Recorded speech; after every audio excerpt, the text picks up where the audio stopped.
यतयोरेकं तन्मे ब्रूहि सुनिश्चितं।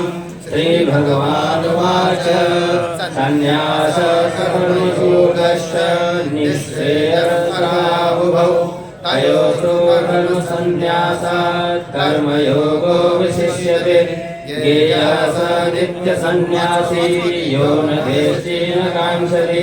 निर्बन्धो हि महाबाहो सुखं बन्धात् सांख्ययोगो बृहत्पालः प्रवदन्ति न पण्डितः।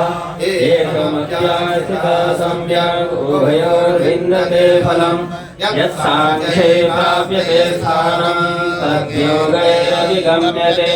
एकं साङ्ख्यं च योगं च यः पश्यति स पश्यति। सन्न्यासस्तु महाबाहो दुःखमाप्तुमयो गतः।